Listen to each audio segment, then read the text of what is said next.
Hi everyone. Today we're going to do a pen and ink drawing, and we're going to do a leatherback sea turtle. There's a photographer, his name is Joel Sartori, and he is a photographer for National Geographic, and I am going to do a leatherback sea turtle that he did a photograph of for a book called Rare. Leatherback sea turtles are one of the most unique of the sea turtles because they have they don't have a bony carapace like the loggerhead or the hawksbill turtle or the green sea turtle. They have a soft, leathery skin over their backs.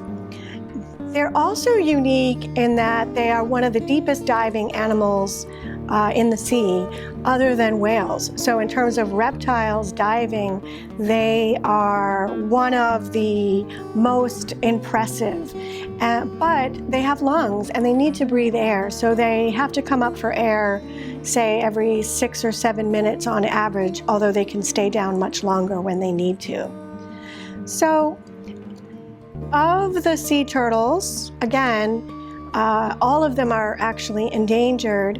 This particular sea turtle, though, is unique in that it is an endothermic turtle, meaning that it regulates its body temperature through its own metabolism. And all the other sea turtles are actually poikilotherms, or their body temperature varies widely depending on the environment that they're in.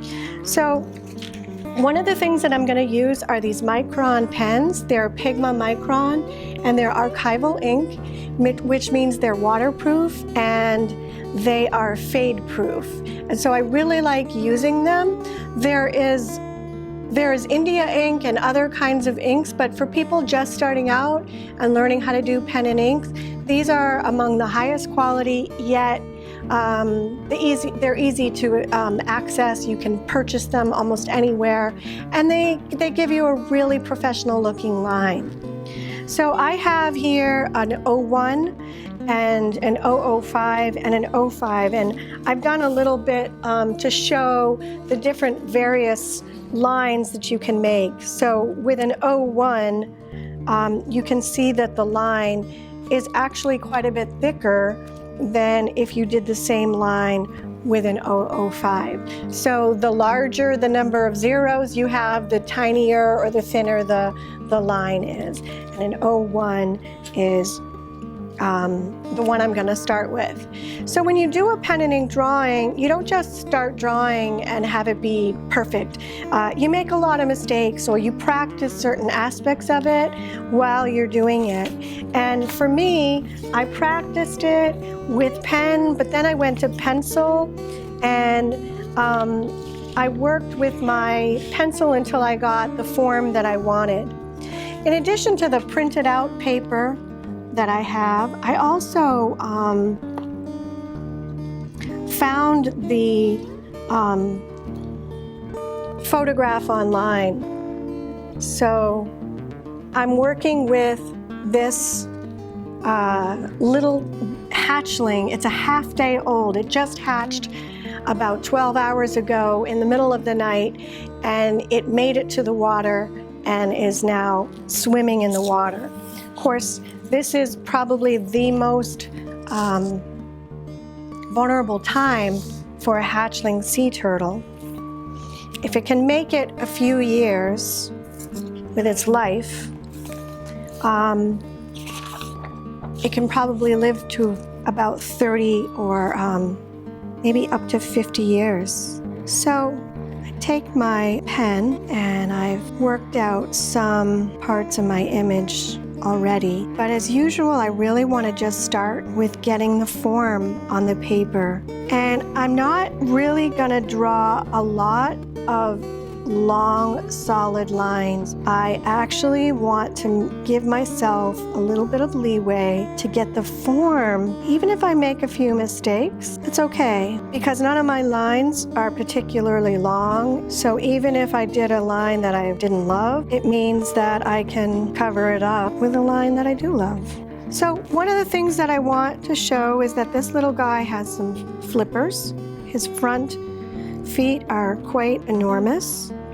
And then he has some back fins as well. But leatherback sea turtles also have 7 kind of ridges.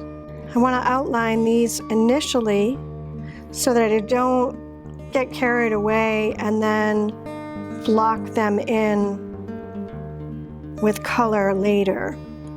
So these are the 3 lateral ridges that I've started working on. So that's going to be my ridgy part. And so I'm kind of looking at him at an angle, and I want to keep looking at his image, just to kind of be sure that I'm capturing him the way he really looks.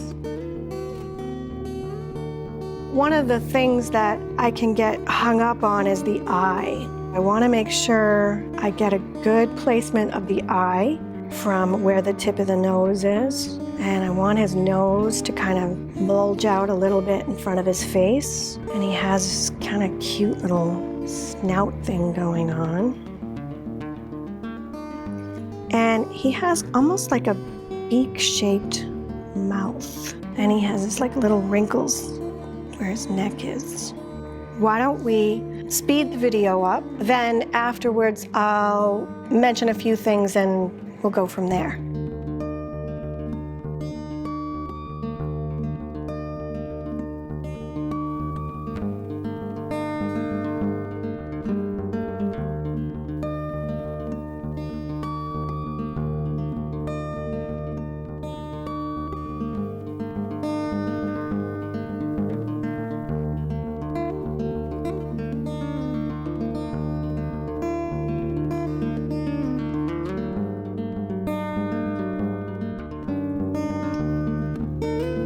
All right, so to recap, we did some practice, we did some pencil.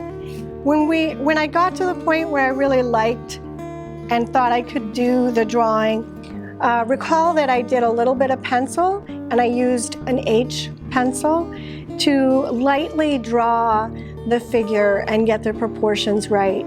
When I felt like the proportions were good, then I went in and I did mostly scribble lines on him. I marked out the ridges on his back and his eye and his nose, but I really kind of had a hard time trying to decide how to convey this sort of textured skin animal from a photograph to a pen and ink kind of drawing. I just decided the scribble lines would convey his texture and the roughness of the skin. Here's the final drawing, and I wish you the best of luck in your drawing.